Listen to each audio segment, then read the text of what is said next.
കഴിഞ്ഞ ദിവസം നമ്മുടെ പ്രധാനമന്ത്രി നരേന്ദ്രമോദിയെ ഫ്രാൻസ് പ്രസിഡന്റ് ഇമ്മാനുവൽ മക്രോൺ ഫോണിൽ വിളിച്ച് ഉക്രൈൻ റഷ്യ വാറിനെ കുറിച്ചൊക്കെ ചർച്ച ചെയ്തിരുന്നു.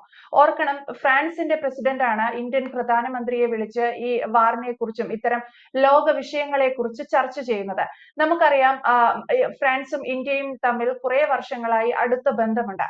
അപ്പോൾ ഇത്തരത്തിൽ ഇന്ത്യയുമായി ഈ വിഷയങ്ങളൊക്കെ ചർച്ച ചെയ്യുമ്പോൾ ഫ്രാൻസ് ഇന്ത്യക്ക് അനുകൂലമാണ് എന്ന് വേണ്ടേ കരുതാൻ. കാരണം ഇന്ത്യ എടുക്കുന്ന പല നിലപാടുകളിലും ഫ്രാൻസ് അല്ലെങ്കിൽ അവിടുത്തെ പ്രധാനമന്ത്രി പ്രസിഡന്റ് ഇന്ത്യയെ അനുകൂലിക്കുന്നു എന്ന് കരുതാൻ സാധിക്കില്ലേ?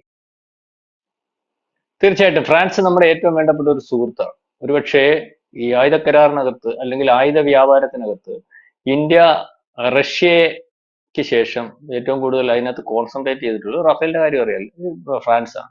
മാത്രമല്ല നമ്മുടെ സൈനിക പരിശീലനം, അല്ലെങ്കിൽ ഇവിടുന്ന് അങ്ങോട്ട് പോകാറുണ്ട്, അവിടുന്ന് ഇങ്ങോട്ട് വരാറുണ്ട്, അവർക്ക് വേണ്ട സൈനിക പരിശീലനം. അപ്പൊ വിവിധ മേഖലയിൽ ഇന്ത്യയുമായിട്ട് അതേ രീതിയിൽ ബന്ധം പുലർത്തിക്കൊണ്ടു പോകുന്ന ഒരു രാജ്യമാണ് വളരെ കാലമായിട്ട്.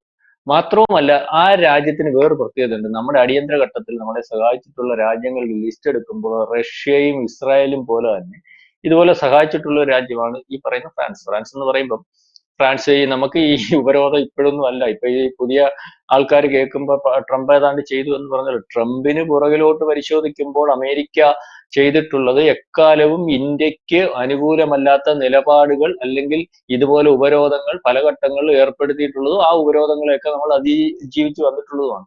ഈ അമേരിക്ക നമ്മളെ സഹായിച്ചിട്ടുള്ളതെന്ന് പറഞ്ഞാൽ 62-ലാണെന്ന് തോന്നുന്നു ചൈനയുടെ സമയത്ത് നമ്മളുടെ കൂടെ നിന്ന്. കാരണം ചൈന അവരുടെ ഏറ്റവും വലിയ ശത്രുവാണ്. പാകിസ്ഥാനുമായിട്ടുള്ള പല യുദ്ധങ്ങൾ പരിശോധിക്കുമ്പോൾ ആ യുദ്ധത്തിനെല്ലാം ഏറ്റവും അവസാനം സിന്ധുവിന്റെ കാര്യം നമുക്ക് മനസ്സിലായിരുന്നു ആരുടെ കൂടെ ആയിരുന്നു. അതിനുശേഷം പരസ്യ നിലപാട്. അപ്പം പരസ്യ നിലപാട് ട്രംപ് എടുക്കുന്നതെന്ന് പറഞ്ഞാൽ, ഞാൻ മുമ്പ് ടോക്കിനകത്ത് പറഞ്ഞാൽ ഇയാൾ ഒരു ശുദ്ധതിക്കാരനാണ്. ഇയാൾ ഈ എടുക്കുന്ന നിലപാട് തന്നെ അമേരിക്കയും പുറകോട്ട് പരിശോധിക്കുമ്പോൾ എല്ലാ പ്രസിഡന്റുമാരും എടുത്ത് സായിപ്പന്മാരെന്ന് പറഞ്ഞാൽ അവർ പരസ്യമായിട്ട് ചിരിച്ചുകൊണ്ട് ചതിക്കുന്ന ഒരു നിലപാടുള്ള അല്ലാത്തൊരു സായിപ്പ് തന്നെ ട്രംപിനെ കാണാം. ഇപ്പൊ ട്രംപും ആ നിലപാടിൽ നിന്ന് വ്യത്യസ്തനല്ല. അമേരിക്ക പണ്ട് ഇന്ത്യക്ക് എതിരെ എടുത്തിട്ടുള്ള നിലപാടുകൾ പിന്തുടർച്ചക്കാരനാണെന്ന് വിചാരിക്കേണ്ടി വരും. അല്ലാതെ തെറ്റിദ്ധരിച്ചു പോയിട്ടുള്ളതാണ് നമ്മുടെ ഒരു കുഴപ്പം എന്ന് നമുക്ക് പറയാം. അപ്പൊ അത് അവിടെ നിൽക്കട്ടെ. കഴിഞ്ഞ ദിവസത്തെ ഈ പറഞ്ഞ പോലെ യുക്രൈൻ റഷ്യ യുദ്ധത്തിനകത്ത് യുക്രൈനും റഷ്യയും ഒരുപക്ഷെ റഷ്യയും അമേരിക്കയും തമ്മിലുള്ള ചർച്ചയ്ക്ക് ശേഷം യുക്രൈനെ ചർച്ചയ്ക്ക് വിളിക്കുമ്പോൾ യൂറോപ്യൻ രാജ്യങ്ങൾ വരുമ്പോൾ അതിനകത്ത് നാറ്റോയുടെ ചെയർമാൻ ഉണ്ടുമ്പോൾ മറ്റു പല നേതാക്കന്മാരുടെയും കൂട്ടത്തിൽ ഫ്രഞ്ച് പ്രസിഡന്റ് ഉണ്ടായിരുന്നു. അദ്ദേഹം അതിനകത്ത് സംസാരിച്ചു. ആ സംസാരിച്ചതിന് ശേഷം ഇന്ത്യൻ പ്രധാനമന്ത്രിയെ വിളിച്ച് സംസാരിച്ച കാര്യമാണ് അദ്ദേഹം ട്വീറ്റ് ചെയ്തത്. അപ്പൊ ഇന്ത്യൻ പ്രധാനമന്ത്രിയെ വിളിച്ച് സംസാരിച്ചതെന്ന് പറഞ്ഞാൽ അദ്ദേഹം യുദ്ധം അവസാനിപ്പിക്കുന്ന കാര്യങ്ങൾ ഞങ്ങൾ ചർച്ച ചെയ്തു. പക്ഷെ യുദ്ധം അവസാനിപ്പിക്കുന്നതിന് ഇന്ത്യൻ ഭരണാധികാരി എന്നുള്ള രീതിയിൽ ഇദ്ദേഹത്തിന് സംസാരിക്കുന്നതിന് ഇദ്ദേഹത്തിനകത്ത് ഇടപെടാൻ പറ്റുന്ന തലത്തിലൊക്കെ ഇടപെടും എന്ന് വിചാരിച്ച് സംസാരിക്കുന്നു.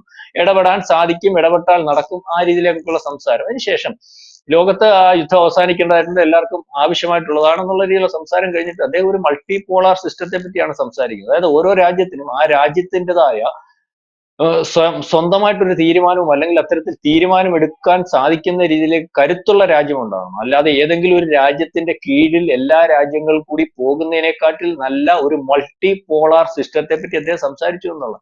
ഇതാണ് നമ്മൾ ബ്രിക്സിലൂടെ ഉരുത്തിരിക്കുന്നത്. ഇതാണിപ്പം വന്നുകൊണ്ടിരിക്കുന്നത്. ഇതിനെയാണ് അമേരിക്ക ഭയക്കുന്നത്. അപ്പൊ അതിനകത്ത് G7 ഉച്ചകോടിയിൽ ഒരു കൊല്ലം ബാക്കി നിൽക്കുക, അല്ലെ 2026 ഫ്രാൻസിൽ അത് വരാൻ നിൽക്കുക. അതിന്റെ അധ്യക്ഷ സ്ഥാനത്തേക്ക് ഫ്രാൻസ് വരുന്ന അവസ്ഥയിൽ ഇതേപോലെ തന്നെ ബ്രിക്സിൻ ഇന്ത്യയിൽ വെച്ചും ഇതേ 2026 തന്നെയാണെന്ന് തോന്നുന്നു നടക്കാൻ പോവുകയും അതിന്റെ അധ്യക്ഷ സ്ഥാനത്തേക്ക് ഇന്ത്യ വരികയും അതിനു മുമ്പേ നമ്മൾക്ക് ഈ മൾട്ടി പോളാർ സിസ്റ്റത്തെ പറ്റി ഒരു ആലോചന നടത്തി കൂടായികയോ എന്നുള്ള രീതിയിലേക്കുള്ള ഒരു ട്വീറ്റ് അദ്ദേഹം പരസ്യപ്പെടുത്തുകയും ആ ട്വീറ്റ് ഹിന്ദിയിൽ വരെ ഒരുപക്ഷെ അദ്ദേഹം നടത്തുകയും ചെയ്തിരിക്കുന്നു. അതായത് ഹിന്ദിയിൽ വരെ നടത്തുക എന്ന് പറഞ്ഞാൽ ഹിന്ദി എവിടെ? ഇന്ത്യയിലാണ്. ഇന്ത്യയിലുള്ള ആൾക്കാർക്ക് മനസ്സിലായിക്കൊള്ളട്ടെ എന്നുള്ള രീതിയിൽ തന്നെയാണ്. അപ്പൊ അതിന്റെ അർത്ഥം എന്ന് പറഞ്ഞാൽ നേരത്തെ പല ഘട്ടങ്ങളിലും എതിരഭിപ്രായമുള്ളതും ട്രംപിന് അത്ര ദഹിക്കാത്തതുമായിട്ടുള്ള ഒരു നേതാവ് തന്നെയാണ് മക്രോൺ അല്ലെങ്കിൽ ഫ്രഞ്ച് പ്രസിഡന്റ്. അപ്പം അതെല്ലാം നിന്നുകൊണ്ട് യൂറോപ്യൻ രാജ്യങ്ങൾ ഇപ്പം ഒരുപക്ഷെ അമേരിക്കയുടെ തണലിൽ സ്വന്തമായി തീരുമാനം എടുക്കാൻ പറ്റാത്ത രീതിയിലേക്ക് അല്ലെങ്കിൽ അമേരിക്ക പറയുന്ന തിട്ടൂരങ്ങൾ അതുപോലെ അനുസരിച്ച് പോകുന്ന സമയത്ത് ഇത്തരത്തിൽ ഒരു സ്വരച്ചേർച്ച ഇല്ലാത്ത, അമേരിക്കയ്ക്ക് അനുകൂലമല്ലാത്ത തീരുമാനങ്ങൾ എടുത്തു പോകുന്ന യൂറോപ്യൻ രാജ്യങ്ങൾ ഉണ്ടാകുന്നു. ഒരുപക്ഷെ നാളെ കാലത്തെ അത്തരത്തിലുള്ള രാജ്യങ്ങളുടെ എണ്ണം കൂടുന്ന ഒരവസ്ഥ, ഒരുപക്ഷെ ബ്രിക്സിൽ ചേരാൻ പോലും ഈ പറയുന്ന ഫ്രാൻസ് തീരുമാനം എടുത്തുകൂടായിക ഇല്ല എന്നുള്ള രീതിയിലേക്കുള്ള ഒരു വർത്തമാനമൊക്കെയാണ് വരുന്നത്. അത് നമുക്കറിയാലോ, കഴിഞ്ഞ ദിവസം ഏറ്റവും ഇവർക്ക് വേണ്ടപ്പെട്ട രാജ്യം എന്ന് പറഞ്ഞാൽ ബ്രിട്ടനാണ്. ബ്രിട്ടനായിട്ട് നമ്മൾ വ്യാപാരക്കാരെ ഉണ്ടാക്കിയിട്ടുണ്ട്, സ്വതന്ത്ര വ്യാപാരക്കാരെ. അത് അമേരിക്കയ്ക്ക് വലിയ ഒരു അടി തന്നെയാണ്. അത് അമേരിക്കയെ തിട്ടൂരം പ്രഖ്യാപിക്കുമ്പോഴും ഈ പറയുന്ന യൂറോപ്യൻ രാജ്യങ്ങൾ അതിനെ അതിന് ശേഷം നമ്മളെടുത്ത് പറയുമ്പോഴും ഈ പറയുന്ന നാറ്റോ രാജ്യങ്ങൾ പറയുമ്പോഴും ഒക്കെ അതിനകത്തുനിന്ന് വരുന്നു. ഈ മാത്രമല്ല, ഗ്രീസുമായിട്ട് നമുക്ക് ബന്ധം, ഇറ്റലിയുമായിട്ട്, ഇറ്റാലിയൻ പ്രധാനമന്ത്രിയുമായി അല്ലെങ്കിൽ ഇറ്റലിയായിട്ട് നമുക്ക് ബന്ധമാണ്. അതേപോലെ അവർക്ക് ട്രംപുമായിട്ട് ബന്ധമുണ്ടെങ്കിൽ നമ്മളുമായിട്ട് ബന്ധമാണ്. അപ്പൊ നമ്മളെ വിട്ടുപോകുന്ന അല്ലെങ്കിൽ നമ്മളോട് മോശമായി പോകുന്ന ഒരു അവസ്ഥയില്ല. അപ്പം യൂറോപ്യൻ രാജ്യങ്ങൾക്കും നാറ്റോ രാജ്യങ്ങൾക്കും ഇടയിൽ പോലും ഈ പറയുന്ന ഇന്ത്യക്ക് അനുകൂലമായിട്ടുള്ള നിലപാടും ഇന്ത്യയോട് ചോദിച്ചിട്ട് തീരുമാനമെടുക്കുന്ന നിലപാടും നാളെ കാലത്തെ ഇപ്പം ഇന്ത്യ ഉരുത്തിരിച്ചു കൊണ്ടുവരുന്ന ബ്രിക്സിൽ കൂടി ഒരു മൾട്ടി പോളാർ, അതായത് ഇന്ത്യ, റഷ്യ, ചൈന, ഒരുപക്ഷെ ഈ പറയുന്നത് നമ്മുടെ ബ്രസീലാണെന്ന് തോന്നുന്നു, ബ്രസീൽ, ഇവരൊക്കെ വരുന്ന ഒരു മൾട്ടി പോളാർ സിസ്റ്റത്തിലേക്ക് വരാൻ താല്പര്യപ്പെടുന്നതും അത്തരത്തിൽ ഒരു താല്പര്യം യൂറോപ്യൻ രാജ്യം എന്നുള്ള രീതിയിൽ വരുന്നതും ഇതേ താല്പര്യത്തോടു കൂടി പല രാജ്യങ്ങൾ വരുന്നതുമായിട്ടാണ് നമ്മൾ കാണാൻ സാധിക്കുന്നത്. അതായത് ഈ പറയുന്ന പ്രശ്നത്തിൽ, താരിഫിന്റെ വിഷയത്തിൽ നേരത്തെ അതിർത്തി യൂറോപ്യൻ രാജ്യങ്ങൾ പലതും, ഗ്രീസ് ഉൾപ്പെടെയൊക്കെ രാജ്യങ്ങൾ പരസ്യമായിട്ട് നടത്തിയപ്പോൾ അതിനകത്തുകൂടി നമുക്ക് വ്യാപാരം നടത്താൻ കരാർ കൂട്ടുനിൽക്കുന്ന ബ്രിട്ടനെ പോലെയുള്ള രാജ്യവും ഇത്തരത്തിൽ ഇന്ത്യ വേണം, അതിനകത്ത് അമേരിക്കയുടെ അഭിപ്രായത്തോടും അല്ലെ ട്രംപിന്റെ അഭിപ്രായത്തോടും അത്ര കണ്ട് യോജിച്ചു പോകുന്നതിന് ഞങ്ങളില്ല, അല്ലെങ്കിൽ പഴയ പോലെ നിങ്ങളുടെ മേക്കോയ്മ, ഇപ്പൊ ബ്രിക്സ് നേരത്തെ ബ്രിക്സിന്റെ തലവൻ അല്ലെങ്കിൽ ബ്രിക്സിന്റെ അല്ല ബ്രസീലിന്റെ ഭരണാധികാരി പറഞ്ഞ പോലെ ചക്രവർത്തി സംസ്കാരം ഒന്നും വേണ്ട, അമേരിക്കൻ പ്രസിഡന്റായിട്ട് അംഗീകരിക്കാനൊക്കെ നിങ്ങൾ തയ്യാറാണ്.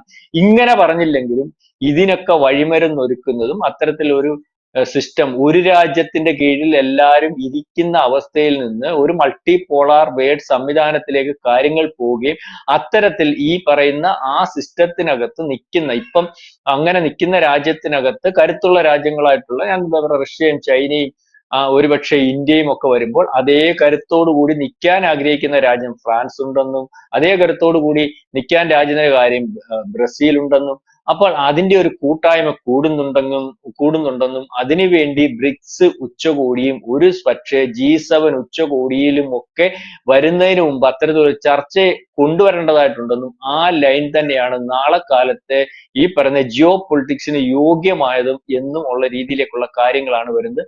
അപ്പോൾ ഈ അവസ്ഥയിൽ ഒരു പക്ഷേ നമ്മൾ നാളെ ഭരിക്കുമ്പോൾ ജിയോ പൊളിറ്റിക്സ് പരിശോധിക്കുമ്പോൾ ഇവർ പറയുന്ന തിട്ടൂരം, ഒരുപക്ഷെ അമേരിക്കയ്ക്ക് താരിഫ്, അമേരിക്കയ്ക്ക് ഇന്ത്യക്കെതിരെ നടത്താൻ സാധിക്കും, ഉപരോധം എടുക്കാൻ സാധിക്കും. പക്ഷെ ഈ താരിഫും ഈ ഉപരോധവും ഒക്കെ കൂടുതൽ രാജ്യങ്ങളിലേക്ക് പഴയതുപോലെ വ്യാപിപ്പിക്കുന്നതിനും ആ തിട്ടൂരത്തിനനുസരിച്ച് രാജ്യങ്ങളെ കൊണ്ടുപോകുന്നതിനും ഇപ്പം അമേരിക്കയുടെ സിസ്റ്റത്തിന്റെ കീഴിൽ നിൽക്കുന്ന രാജ്യങ്ങളായിട്ടുള്ള യൂറോപ്യൻ രാജ്യങ്ങളും നാറ്റോ രാജ്യങ്ങളും നിന്നു കൊടുക്കുന്ന ഒരവസ്ഥയില്ല, അല്ലെങ്കിൽ അതിനകത്ത് അവസ്വരങ്ങൾ ഉണ്ടായിരിക്കുന്നു എന്ന് വേണം ഈ പറയുന്ന മക്രോൺ എന്ന് പറയുന്ന ഫ്രഞ്ച് പ്രസിഡന്റിന്റെ പ്രസ്താവനയിൽ നിന്നും പലവട്ടം പറഞ്ഞതിന്റെ കൂടെ ഇപ്പോൾ എടുത്തു പറയുന്ന ഒരു അവസ്ഥ ഉണ്ടായത് അത്തരത്തിലേക്കുള്ള കാര്യം നീങ്ങുന്നു. അതായത് ട്രംപിന്റെ കയ്യിൽ കാര്യങ്ങൾ സുരക്ഷിതമല്ല. അമേരിക്ക ഇനിയും പഴയതുപോലെ എല്ലാ രാജ്യങ്ങളെയും അമേരിക്കയുടെ വരുതിയിൽ നിർത്തി പോകാൻ പറ്റുന്ന ഒരു സംവിധാനമില്ല. അത്തരത്തിൽ ഒരു സംവിധാനത്തെ എതിർക്കുന്നത് ആരാണോ അവരുടെ കൂടെ കൂടുന്നതിനുള്ള രാജ്യങ്ങളുടെ എണ്ണം യൂറോപ്യൻ രാജ്യങ്ങളുടെ ഭാഗത്തു നിന്ന് ഉണ്ടാകുന്നു എന്ന് വേണം കരുതാൻ. അതായത് നമ്മളുടെ നീക്കത്തിന് ഒരുപക്ഷെ അത് ഈ RICയുടെ നീക്കമായാലും ബ്രിക്സിന്റെ നീക്കമായാലും അല്ലെങ്കിൽ ഇന്ത്യയുടെ താരിഫിന് അഗൻസ്റ്റ് ആയിട്ട് മറ്റ് രാജ്യങ്ങളെ കൂട്ടിയോജിപ്പിച്ച് അതിനെ മറികടക്കാൻ പോകുന്ന നീക്കമായാലും എല്ലാ നീക്കത്തിനും കൃത്യമായ ഒരു ഫലമുണ്ടാകുന്നു, അല്ലെങ്കിൽ അത്തരത്തിൽ പിന്തുണയേറുന്നു എന്ന് വേണം മക്രോണിന്റെ ഈ പ്രസ്താവനയിൽ നിന്നും ഈ ട്വീറ്റിൽ നിന്നും നരേന്ദ്രമോദിയെ വിളിച്ച് സംസാരിച്ചതിൽ നിന്നും ഒക്കെ നമുക്ക് മനസ്സിലാക്കാം. യെസ്, അത് തന്നെയാണ്. ട്രംപ് എടുക്കുന്ന തീരുമാനങ്ങളെ അനുകൂലിക്കാത്ത അല്ലെങ്കിൽ ആ തീരുമാനങ്ങൾക്ക് പുല്ലുവില പോലും കൽപ്പിക്കാത്ത രാജ്യങ്ങൾക്ക് മേലുള്ള മറ്റ് ലോക രാജ്യങ്ങളുടെ സൗഹൃദം വർദ്ധിക്കുന്നു എന്ന് വേണം കരുതാൻ. മാക്രോണും മോദിയുമായുള്ള സംഭാഷണത്തെ നമുക്ക് അങ്ങനെ കൂടി വിലയിരുത്താൻ സാധിക്കും. വ്യക്തമാണ്. Thank you Prashant sir.